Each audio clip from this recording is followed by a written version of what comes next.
सुप्रभात। अनुभूतियाँ, शक्तियाँ और सिद्धियाँ, यह हमारी आज की आध्यात्मिक चर्चा का विषय। अनुभूतियाँ, शक्तियाँ और सिद्धियाँ। एक जिज्ञासा होती है जानने की, समझने की, क्योंकि भगवान है ये तो हमें भासता है। ये भासना ही हमारे अंतर में कुरेद पैदा करता है कि भगवान है तो कहाँ है, कैसा है। तब इच्छा होती है देखने की, मिलने की, पाने की। और जब इच्छा तीव्र होती है तब बेचैनी होती है, छटपटाहट होती है। और तब वह जो अनंत है, अपार है, अगाध है, तब उसमें उस अनंत में हलचल पैदा होती है। उसी पैमाने पर, जिस पैमाने पर हमारे अंतर में ज्वाला उठती है, तभी कोई ना कोई महान विभूति, महान आत्मा, संत या दिव्य पुरुष हमारे सामने प्रकट हो जाता है। अथवा हमारे अंतर में प्रेरणा होने लगती है कि वहाँ जाओ, उससे मिलो। इस प्रकार हमारा संपर्क होता है, जिसे कहते हैं गुरु। तो गुरु मिलने पर हमारी सारी शंकाएं, सारे संदेह नष्ट हो जाते हैं। और जिस प्रकार प्यासे को पानी मिलने पर शांति का आभास होता है, उसी प्रकार हमें सांत्वना हो जाती है।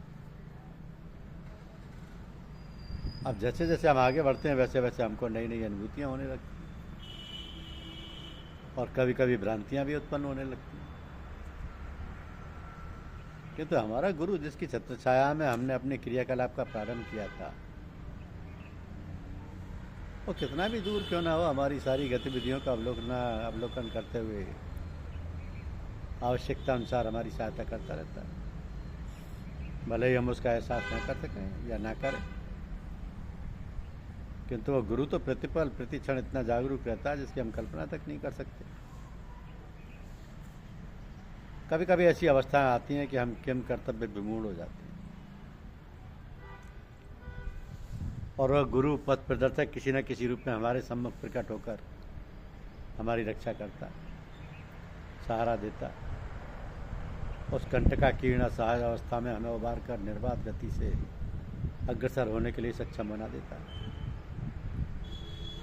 ये सब बातें, सब क्रियाकलाप ऐसे स्वाभाविक और सहज भाव से होते हैं कि हम समझ ही नहीं पाते कि कहाँ से और कैसे सहायता हमको प्राप्त हुई, और हम संकट मुक्त तथा निर्द्वंद होकर अपने पथ पर आरूढ़ रहते हैं। तो ये सब विचित्र बातें, अद्भुत घटनाएं कोई आश्चर्यजनक नहीं है और ना ही कोई अनहोनी घटना है, क्योंकि जिसके प्रति हम इतने उत्सुक, इतने उतावले होकर जानने, समझने, देखने, मिलने और जाने को थे,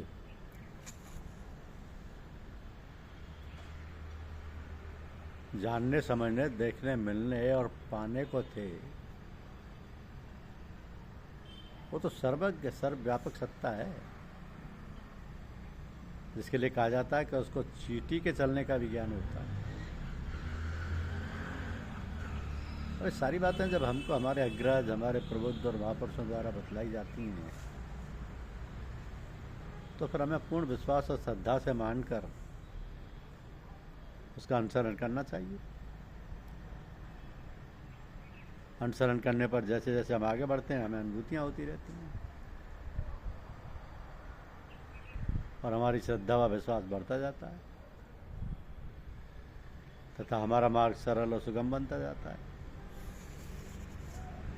एक दिन हम उस पद को प्राप्त कर लेते हैं जिसकी हमें लगन थी, चाह थी, छटपटाहट थी। इन सब बातों में, इन सब क्रियाकलापों में कितना समय लगेगा, कुछ नहीं कहा जा सकता। ये तो हमारी सामर्थ्य, शक्ति और कल्पना की तीव्रता पर आधारित है। इन सब बातों में हमारा प्रयास इतना कारगर नहीं होता जितना कि हमारी श्रद्धा और गुरु के प्रति समर्पण।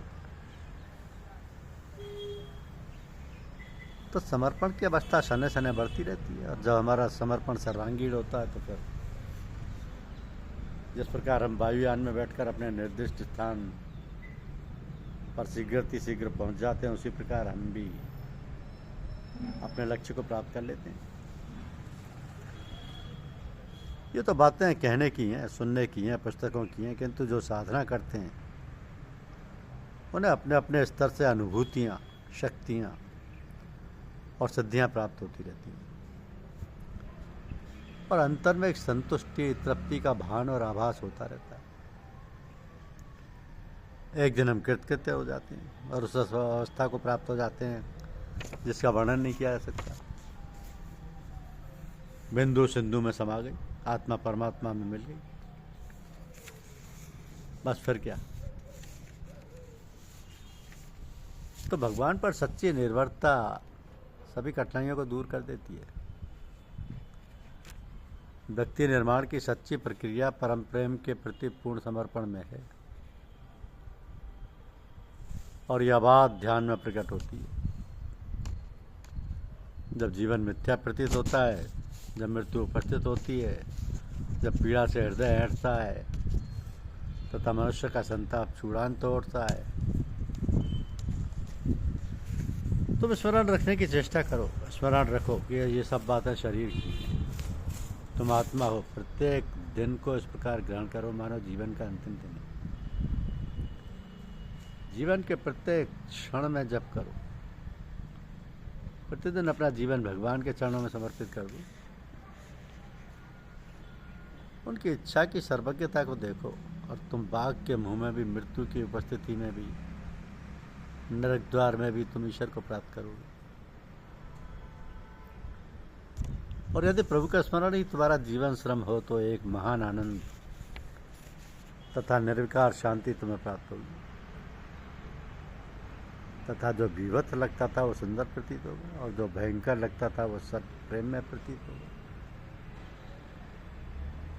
और तब उस संत के साथ जिसने नाग द्वारा डसे जाने पर कहा था कि देखो देखो मेरे प्रीतम का संदेश वाहक आया है, तुम भी वही कहोगे? या उस संत के समान जिसने बाघ के मुंह में कहा शिवोहम शिवोहम, तुम भी कहोगे शिवोहम शिवोहम? यही आत्मा की शक्ति है, यही वास्तव में उसका प्रकटीकरण है, यही दिव्यता का भाव है, क्योंकि यही दिव्यता का दर्शन है। धन्यवाद। यूट्यूब चैनल को लाइक और सब्सक्राइब अवश्य कीजिए। शुक्रिया।